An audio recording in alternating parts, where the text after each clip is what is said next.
హైదరాబాద్ చుట్టుపక్కల భూముల ధరలు పడిపోతున్నాయా? ఇప్పుడు ప్లాట్ కొంటే లాభమా లేదా మోసమా? హైదరాబాద్ చుట్టుపక్కల భూముల ధరలపై NK6 టీవీ ప్రత్యేక విశ్లేషణ. కొన్ని సంవత్సరాల క్రితం వరకు హైదరాబాద్ చుట్టుపక్కల భూమి అంటే సువర్ణ అవకాశం. ఎకరాల కొద్ది కొనుగోళ్లు, ప్లాట్ల పేరుతో హడావిడి. డెవలపర్లు చెప్పిన మాట ఒక్కటే, ఇది రేపటి గోల్కొండ. కానీ ఇప్పుడు పరిస్థితి మారుతోందా? ధరలు నిజంగానే పడిపోతున్నాయా? గ్రౌండ్ లెవెల్లో చూస్తే కొన్ని ప్రాంతాల్లో ప్లాట్ల ధరలు అంచనాల ప్రకారం పెరగడం లేదు. రేట్లు చెప్పినంత వేగంగా డిమాండ్ రావడం లేదు. కొన్ని చోట్ల అయితే మళ్లీ అమ్మే వారికి కస్టమర్ దొరకడం కష్టమవుతుంది. ఇది తాత్కాలికమా లేదా రియల్ ఎస్టేట్ బబుల్ పగిలే సూచన? భారీ ప్రాజెక్టులు కాగితాలకేనా? Ring road, metro extension, industrial corridor అంటూ ప్లాట్లకు భారీ ప్రచారం జరిగింది. కానీ అన్ని ప్రాజెక్టులు పేపర్ మీదే ఉన్నాయా లేదా గ్రౌండ్ లో కనిపిస్తున్నాయా?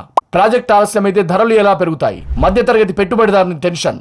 బ్యాంక్ లోన్ తీసుకుని ప్లాట్ కొన్న మధ్యతరగతి ఇప్పుడు ఆందోళనలో ఉంది. ఈఎంఐ కడుతున్నాడు, కానీ భూమి విలువ పెరగడం లేదు. అత్యవసరానికి అమ్మాలంటే కొన్న ధరకు కూడా కొనేవాడు లేడు. ప్లాట్ల మోసాలు పెరుగుతున్నాయా? DTCP, HMDA అనుమతుల పేరుతో నకిలీ లేఅవుట్లు, అనుమతి లేని భూముల అమ్మకాలు. సామాన్యుడు డాక్యుమెంట్లు చూసి కూడా మోసపోతున్న పరిస్థితి. ఒక్క తప్పు నిర్ణయం లక్షల నష్టంగా మారుతోంది. కొనాలా, వేచి చూడాలా? ఇప్పుడు ప్రజల్లో పెద్ద సందేహం.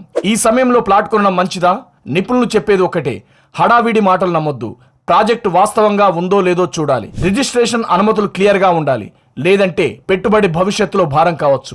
NK6 టీవీ స్పష్టమైన ప్రశ్న: హైదరాబాద్ చుట్టుపక్కల భూమి మార్కెట్ నిజంగా స్టేబుల్ ఉందా లేదా మధ్యతరగతిని మళ్లీ మోసం చేసే దశలో ఉందా? ప్రభుత్వ నియంత్రణ ఎక్కడా? రియల్ ఎస్టేట్ మాఫియాపై చర్యలు ఎప్పుడు? ప్లాట్ కొనాలని ఆలోచిస్తున్నారా లేదా ఇప్పటికే మోసపోయారా? మీ అనుభవాన్ని NK6 టీవీకి పంపండి. నిజం చెప్పే ఛానల్ NK6 టీవీ. ఈ వీడియోను షేర్ చేయండి. మధ్యతరగతి జాగ్రత్తగా ఉండాలి.